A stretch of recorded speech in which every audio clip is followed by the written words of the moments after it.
Hi, Kevin. I can't see the other panelists. Oh, okay. Good afternoon, everyone. This is Seth Haberman, and we're starting a panel which we've called Will They Print It? And it's come to my attention, both from my panelists and general people, that most people are not aware of the movie 3 Days of the Condor. I think of my panel of 5 very esteemed people, only 2 had seen it, 30 years ago. And so I felt like I should give a little bit of context of why I chose that and what its relevance is for today's discussion. It's a fabulous Sidney Pollack movie.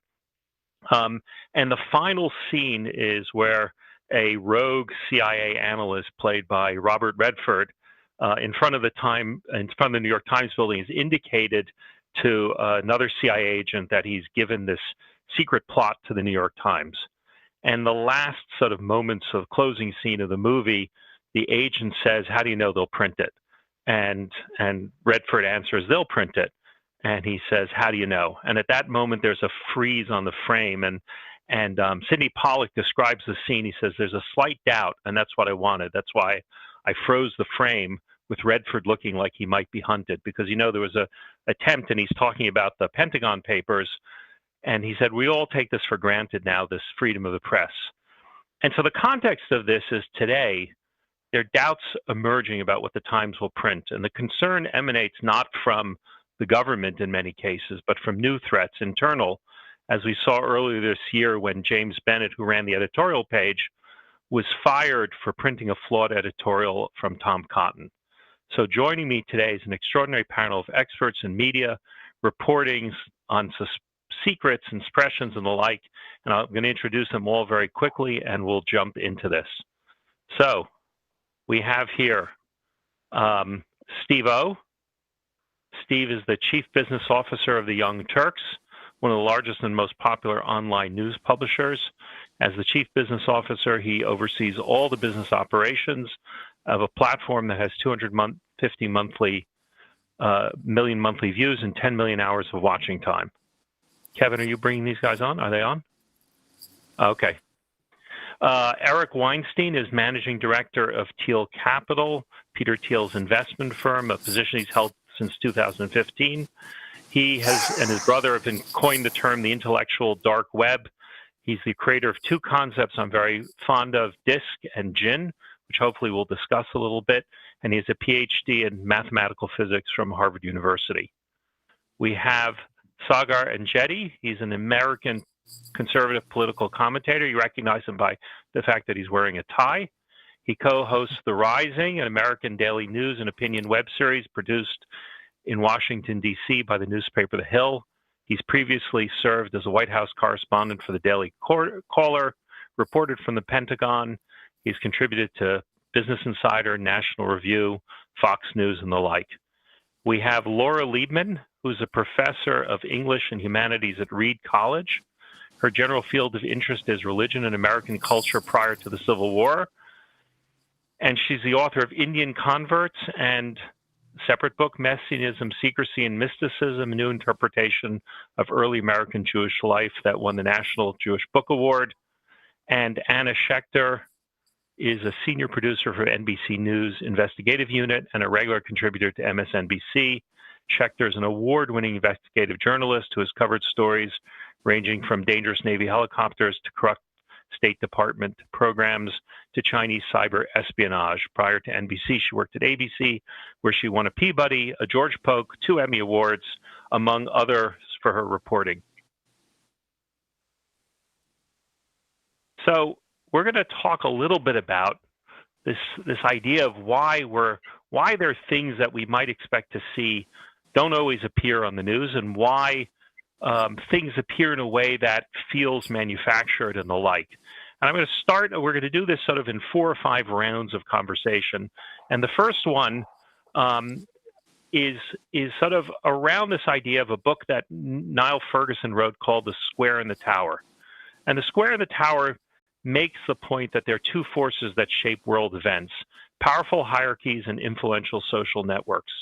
And most history and most historians focus on hierarchy, kingdoms, republics, generals, popes, dictatorships. But throughout history, networks rival hierarchies that show of force and change in society, and they often evolve from secret networks and conspirators to broad, dense networks that drive revolutions and social movements. The bigger, the denser, and more influential your network is, the more likely it's going to grow even larger and more powerful. Hierarchies and networks coexist. And throughout most of history, hierarchies rule and networks disrupt them. So one of the questions I'm going to start with, I'm going to ask Eric is, you've written a good deal about your frustration with how stories and ideas are constrained, especially in news. Using Ferguson's metaphor, is this a tower problem, meaning a hierarchy problem, or a square problem, meaning a network problem? Well, you're not looking at one problem. You're looking, the idea of the distributed idea suppression complex is that it is distributed, it's emergent. Basically, the major axis at the moment for me is institutions versus individuals. Whatever is screwing up our institutions is screwing up all of our institutions almost without exception across the board. So I don't really want to begin from the point of view that our news system is salvageable. I see it as pretty much a complete wall-to-wall disaster from the far left to the far right and everything in between. And I think that it's important to have a sort of a center of gravity that isn't imagining that what we need is an all-hands meeting at the New York Times and everything will be fine. I think what you're seeing in the case of something like the Jeffrey Epstein story is something that is hardly emergent. It very much has to do with networks. Whatever is going on there is so bizarre and weird that everyone in the world can use it as a test case, much the way we use certain stars when we do astronomy. We know what's going on with them. We can see people not reporting reality. We have this, Amy Rohrbach video where she's talking about she had the story and the editors silence it. So I think that you're seeing a confluence of a bunch of different features, and not all of them, in my opinion, fit into either one of those two things. I think that the rise of algorithmic censorship and this constructed reality, which I've called K-fabrication from the word kayfabe in professional wrestling, more or less all of the Trumans have woken up, but it doesn't matter very much because the institutions still consume institutional content. So basically what you're seeing is individuals looking at an institutional conversation where nobody believes it, but the institutions require the conversation in order to continue the magic act. Even though the house lights have gone on, everyone can see the trapdoors and the wires.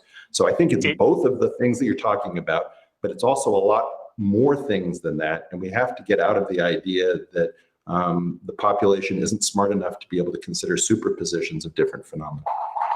Yeah, I would say both. It sounds like both, and it sounds like there are other things that you want to add, but it definitely sounds like you're talking both institutions, what Ferguson would call a tower problem, and networks of people, which is what he would call a square problem. Well, for example, when the Los Angeles Times and Newsweek decided to destroy Gene Seberg in the early 1970s at the direction of the FBI, what would that be? Well, we have a very clear idea that the FBI was attempting through its COINTELPRO subunit under Hoover to destroy Gene Seberg for her support of the Black Panthers. That's a very direct story, which very few people seem to know, which is fantastic that it's so unknown. But that kind of thing is entirely different than somebody saying, wow, if I run this story, I probably won't have a job tomorrow. So I think I'm going to respond to the incentive that says I can't run the story that says that restrictionism isn't solely due to xenophobia,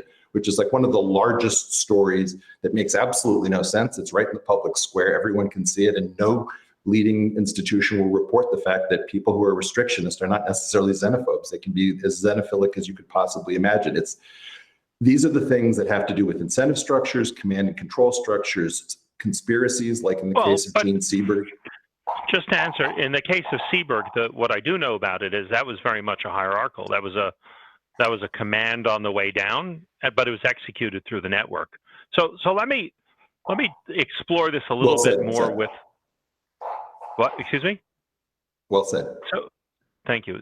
Sagar, when we talked about Washington, you said where you and a lot of other reporters are based, it certainly sounded like a dense network to me. And you said like one of the concerns you founded with the Rising was that news was too focused on the network, right? Too focused on reporting what other reporters wanted to hear and the echo chamber. So how did you solve that? What was your focus on trying to fix that? Well, I think it's important to understand that we started Rising, and we started in its current form almost immediately after I came out of the White House press corps. And when I was working in the White House press corps, you're actually physically in a very small room with some of the top reporters in the country.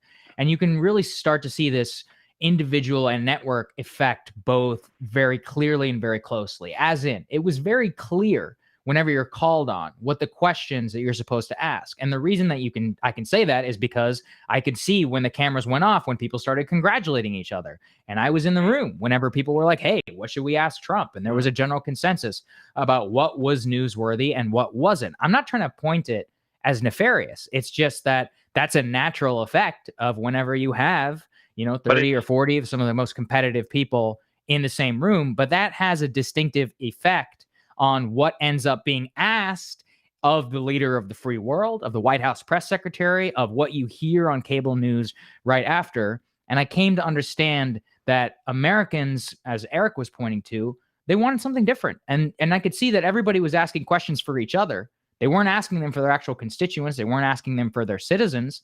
And I had all these questions that I wanted to ask. And when I would ask them, you just get these I wouldn't say a dirty look, just a funny look. Be like, why are you asking about the economy? Why are you asking about the Afghan war? And I was like, well, like a lot of people voted for this guy because they wanted to get out of Afghanistan. I think that's kind of important.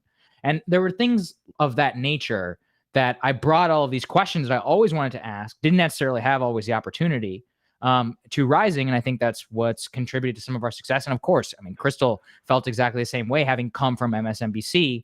We both wanted to break the mold of what was possible. But how do you keep the resolve to, right? You need to have some separation. You need to to separate yourself. Like, how do you keep that going? Because that you may have a series of questions that you want to ask, but it's not self-sustaining. Yeah, it's certainly not. And it's interesting. I mean, in terms of the resolve for me, and I can say for many of there were like 2 or 3 other dissidents who'd be in the White House press room. I mean, we became friends with each other. But it was like 3 versus 40.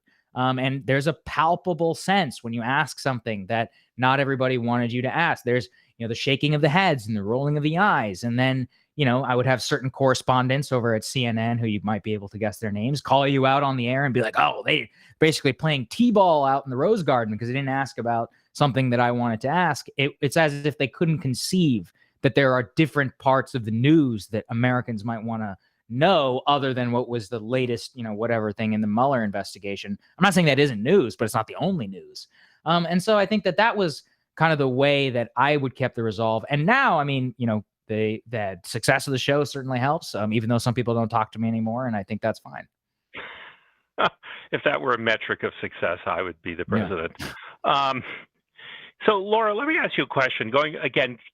Focusing again on this idea of networks. A lot of times networks begin in secrecy, with rituals to sort of protect their existence. And sometimes they remain that way, and sometimes they open up.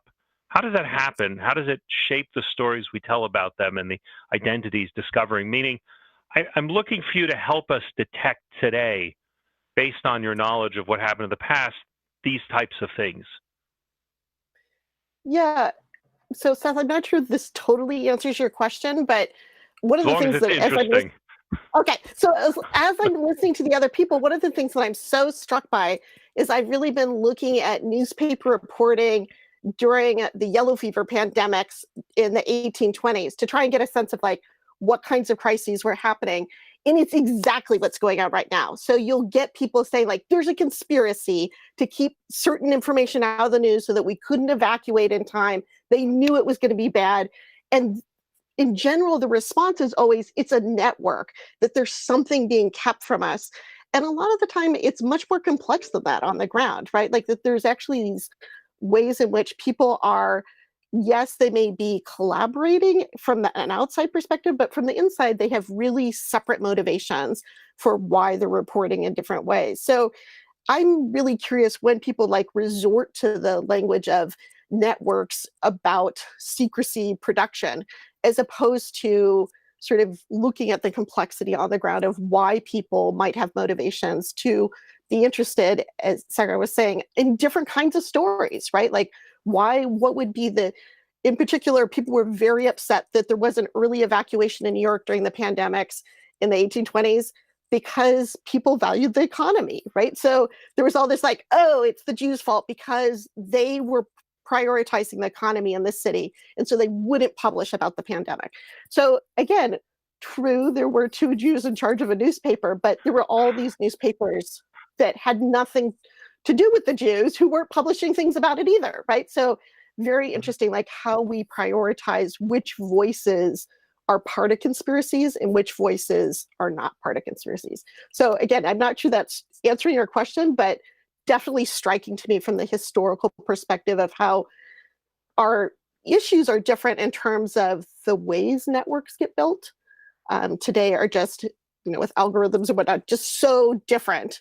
And yet the same crises keep happening in terms of newspapers. So it's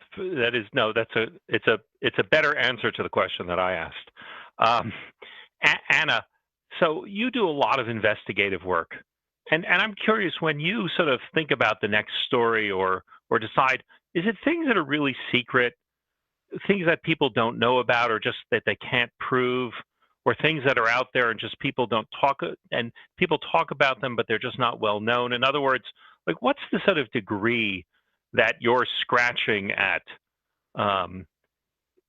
You understand what I'm saying? Like, is it stuff that's there but nobody could prove it, or is it stuff that you're finding that no one even knew about, or is it both? It's both. I mean, if you find a story that nobody knows about, but it affects a lot of people and a lot of viewers or readers, then that's, dynamite. But the problem with investigative work, what's hard is it's really hard to prove things and corroborate things and get people to say things, that they know other people don't want them to say on the record. So that might be why some stories don't get out. And it's not for lack of trying. I would say that.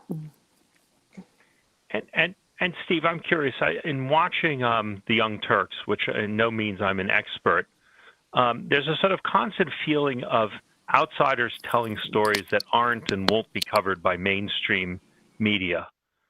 But the same sort of forces that compel Fox to not tell a story in a certain way, or compel MSNBC to say, to sort of tell a story in a certain way, do they operate at TYT with just different metrics? In other words, are you the same as everyone else, but you've just got different metrics? Your latitude is a little bit different, but you're operating the same way? Or do you have a different mechanism by which you're going about sourcing and generating news content? Well, to be perfectly honest, I think it's a little bit of both. That sounds like a fence-sitter type of answer, but it's reality.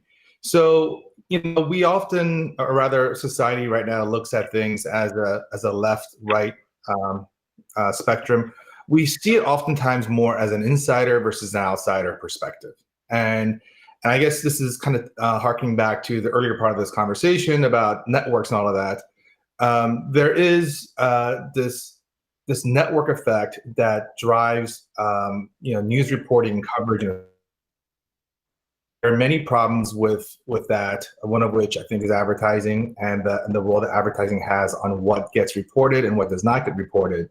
And if there were this evil cabal of conspiracy mongers, sitting behind closed doors, making up all these awful rules, I think that's actually a better situation, because that solution is much easier to come by. But it's not. It's a bunch of different people that are perhaps individually acting rationally, but collectively it has a terrible consequence in terms of what gets covered and what does not get covered. And for us, what we try to do is we try to bring the outsider's perspective.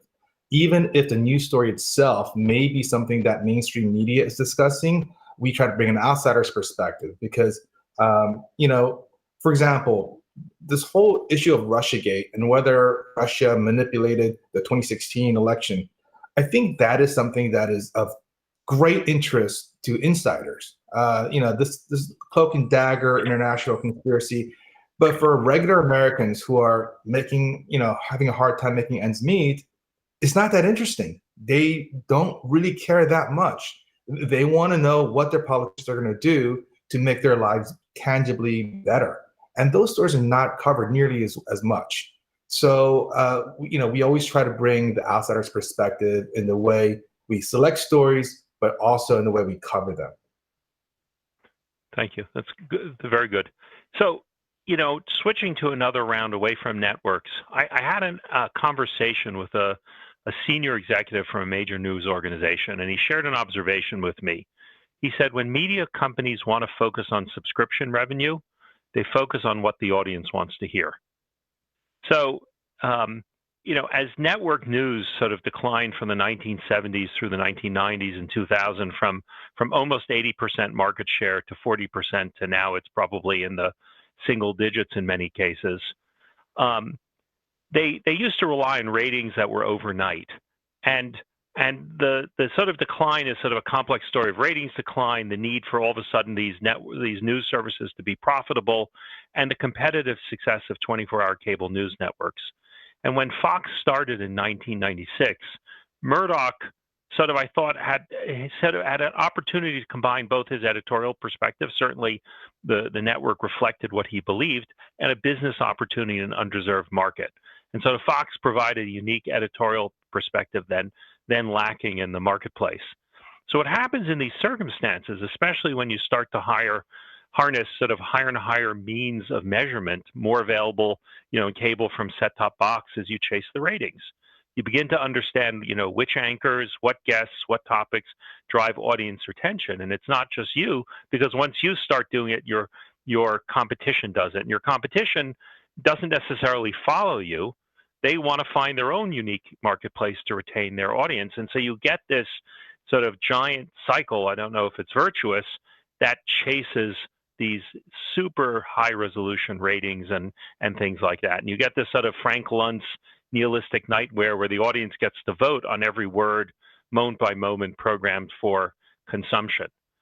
And the same is certainly true. In fact, it's even more true in some ways for web and OTT. And it's difficult once you start measuring something to ignore it.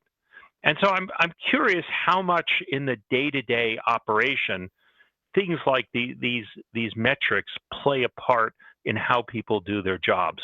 So Anna, I'll ask you, what gets people promoted in a newsroom? Is it the Emmys and Peabodys and Polk Awards? Is it the popularity of their stories? Is it the number of clicks? How does that, what gets you moved up the rung to success?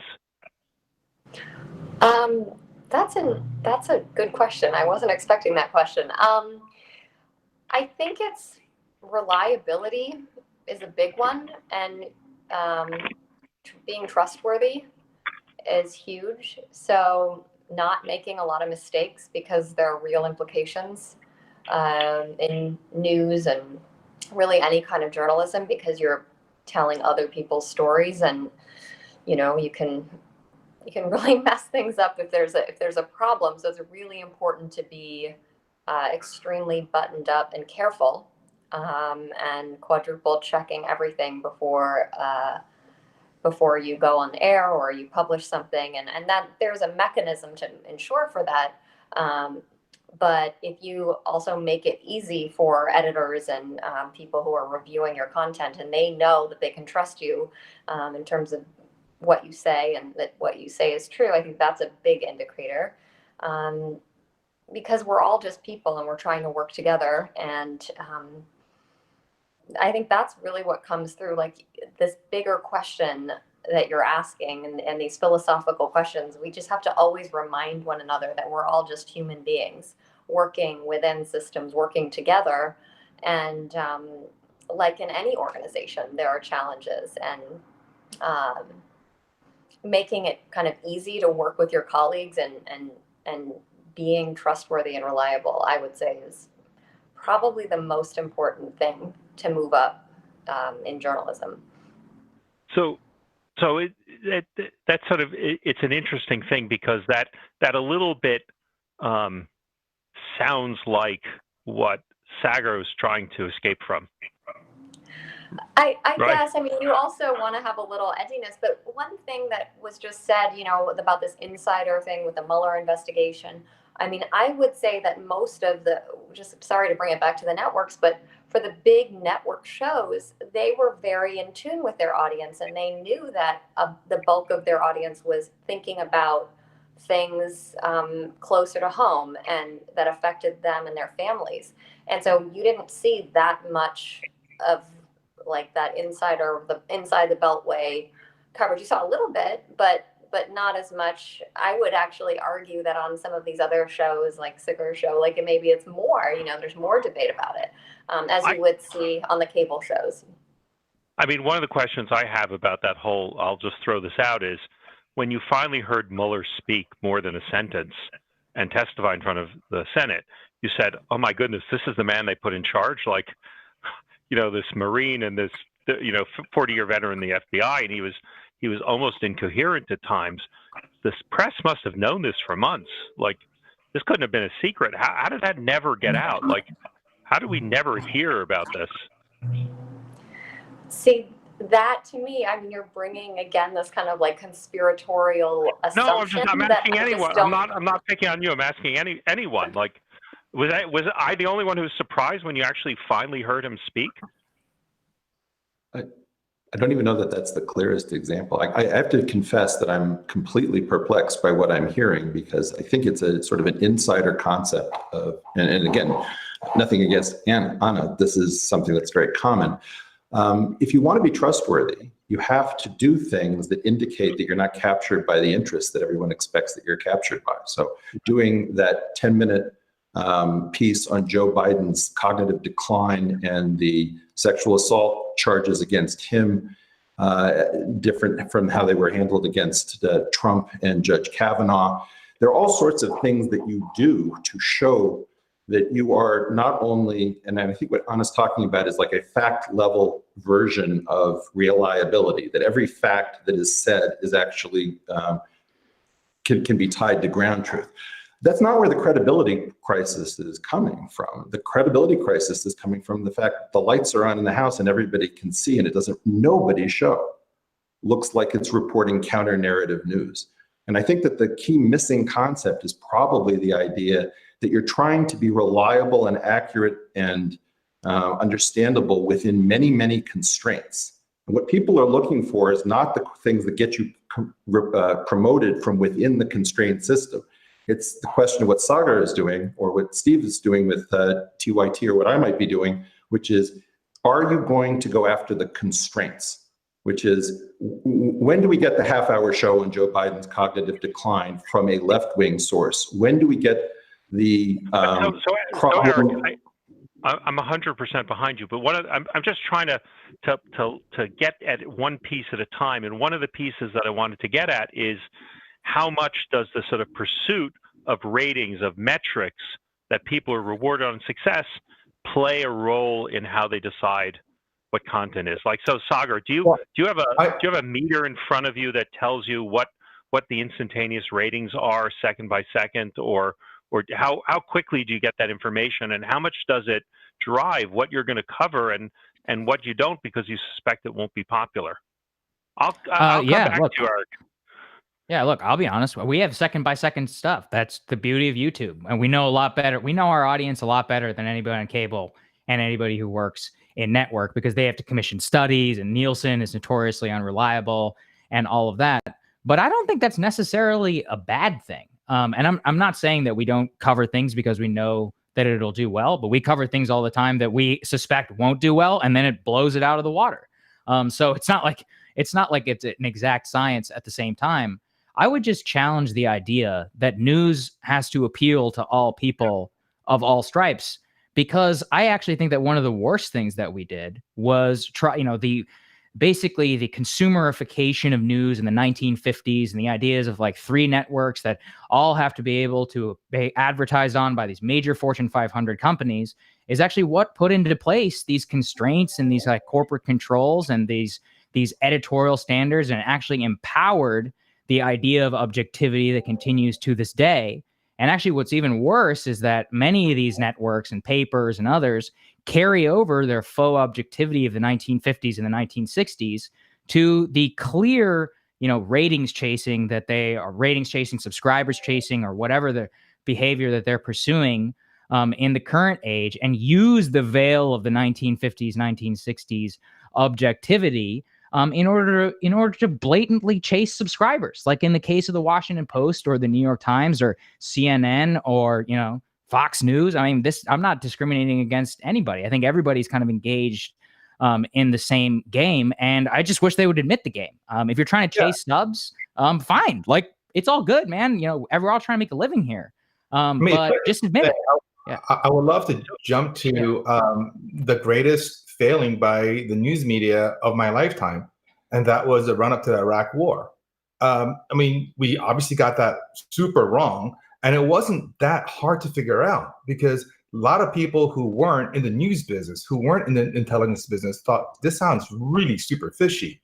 Yet, all of our news institutions failed in an epic fashion. So, I have a general question to the panel. Did anyone get fired for that? Was anyone in trouble for getting all the stories wrong?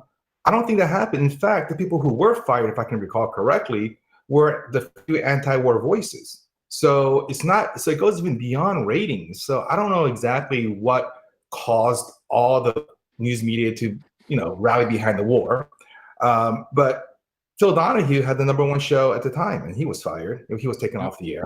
Ashley Manfield was taken off the air. Jesse Ventura was taken off the air because they had dissenting voices. So to Eric's point about the constraints that exist, that really limit the scope of how much you can challenge the establishment, challenge conventional thinking, are there. And the Iraq War played out to a brutal consequences of that happening. Trillions of dollars wasted, countless lives lost, and, complete chaos in the Middle East, which directly caused the rise of Al-Qaeda and all the other problems that we still have to this day. So at one point, 70% of Americans believed that Saddam Hussein did 9/11, and he didn't. So that is a major failing by the news media.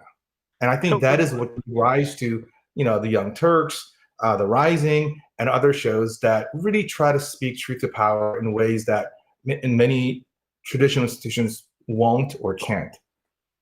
But let me ask you, based on that, in other words, you've got some constraints. Ratings is one. We're going to talk for a minute about advertisers as being another one.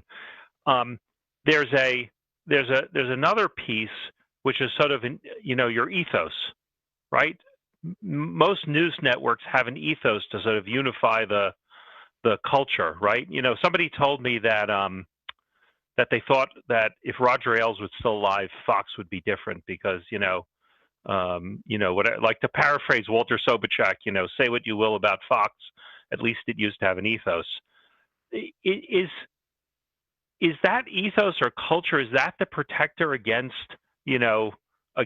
not talking about the lead up to the war? Is that the thing that does it, that protects you against accountability? I understand you're different, but what's the thing, that's what I'm asking you, that says you're going to cover something more accurately? Is it just by separating yourself? Is it by being sort of this priestly class that's separate? What's the piece that you're saying that we can trust you're going to be different? Well, I hate to bring this up again, but it's the Mr. Blonde from Reservoir Dogs who was so crazy that everyone knew he wasn't captured. And the key question is, by the way, if you guys can all unmute, it would be great fun to fight with such great guests and have an interactive thing between us all. I mean, look, the honest thing is that, you're going to talk about advertising. I have an advertiser called Athletic Greens, which I love, but you know what? Their product sticks to the sides of my glasses when I mix it up as a green juice drink. So I'm telling you that despite the fact that they pay me, I'm indicating that I'm trustworthy by being meta trustworthy at one level. Steve's TYT goes after a guy named Dave Rubin, who has a show, who's a friend of mine.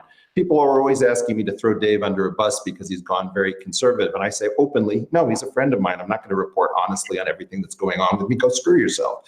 There's a means of talking in a way that has a kind of authenticity. The well-placed use of an F-bomb, stabbing an advertiser in the back when you really have lost faith in your advertiser, but being good to your friends and recusing yourself. There's something that people do when they're trying to be meta-genuine. For example, simply, I'm not always truthful. And I would bet that if I asked, fellow people on this panel, are you always truthful? Okay, Eric, now you're throwing in too much mathematical paradoxes with the I'm not only being truthful. No, not at all. What I'm trying to get at is that what we're talking about in terms of truthfulness is so far honored only in the breach that talking about this from the perspective of how do we get back lost trust, we have to recognize that just the way the audience was thought to be stupid when it was called the idiot box, it turned out they were brilliant when we found out the Game of Thrones and the Sopranos is what actually appears to them. The same thing is going on right now in reporting. And I would love to be talking with you guys and fighting with you guys if you see it differently, which is that this is really a catastrophic failure of our analytic class, and everyone is paying attention. So I'll jump in just as can I jump in, Seth? Is that okay? Sure, absolutely. That's what I would. So I would say, as somebody who's producing stories, but stories about a long time ago, as opposed to current stories, I think of myself as a consumer of the news today in many more ways. And I guess maybe it's because I'm one of those 1950s, 1960s objectivity people because I work in history. But I'm totally with Anna. Like the times that my heart feels like, oh, I'm with this story is when somebody shows me the evidence. And I've noticed lately, much more people will put up the piece of evidence and walk you through it really systematically. I don't know if people do that on radio or podcasts, but certainly when they're using visuals as well. And for me, that was like a game changer in terms of credibility. Like if somebody gives me the evidence that they're using to construct that story and shows me how they got it, and I'm in heaven. So but I don't Laura, know how that fits yet. You think I'm just biased? No, what I would say if I were to Eric's point is that doesn't step you out of the system. You're still right. You're still in the system and consistent. So I'm going to go real quickly. One more thing to discuss. So in 1830 there was this fellow Benjamin Day, and he had a paper called the New York Sun. And he became the first sort of real attention merchant. They had this brilliant idea. Newspapers were very expensive then, was to dramatically reduce the price of newspapers, take a loss on that, amass a large readership, and convert his customers into a product he could sell to advertisers.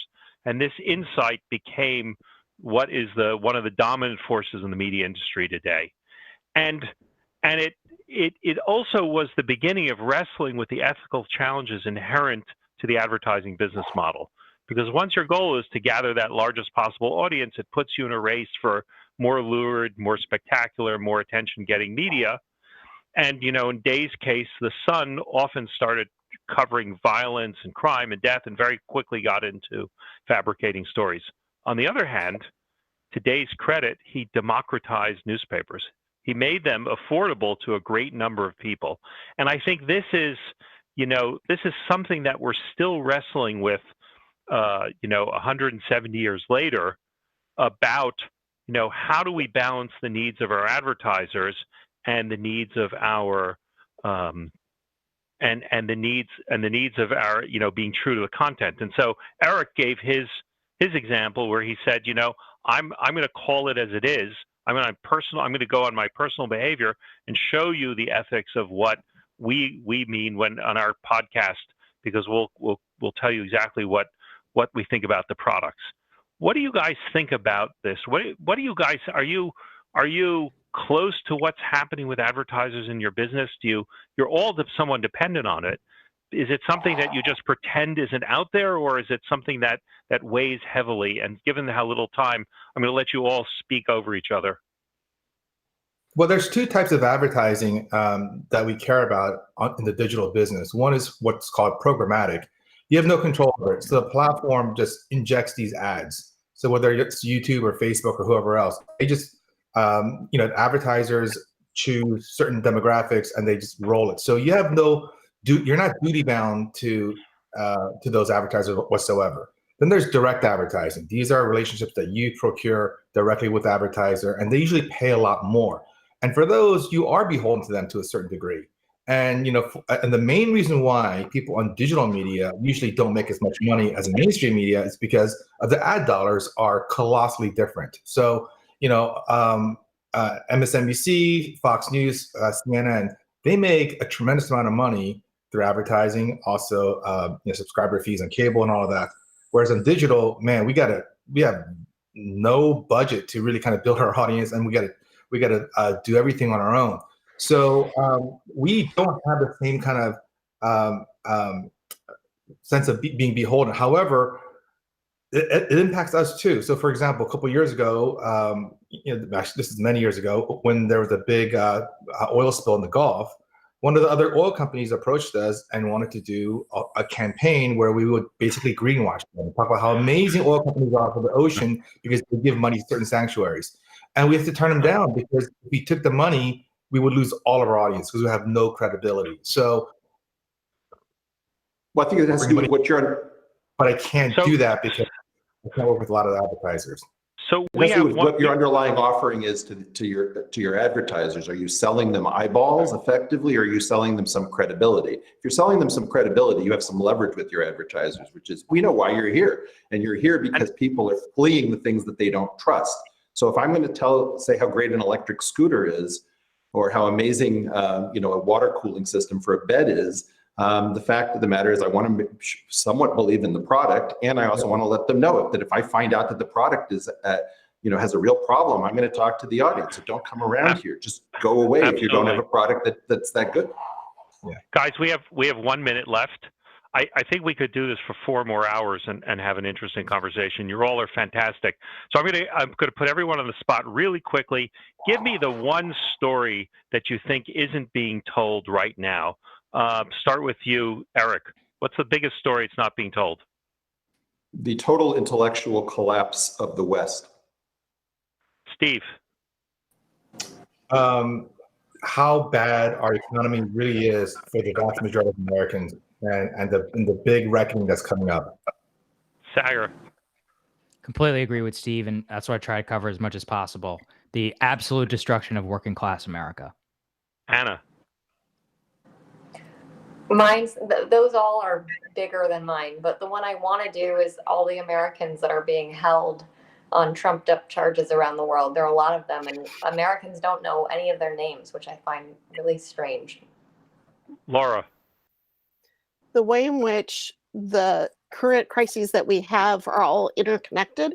So why the virus and why the racial uprisings and protests are all interwoven. Terrific. Thank you, guys. So You're let me just ask terrific. you one question right at the end. Do we have the ability to keep going? Because one of the interesting things is the ability to destroy format and to have a 3-hour conversation. And I just think that it would be really interesting to look at what long form podcasting is doing by saying there's no way to do this topic in this time frame. That's all. You know what, Eric? Invite us all onto the portal, and we'll all show up. Everybody bring a bottle and let's do it.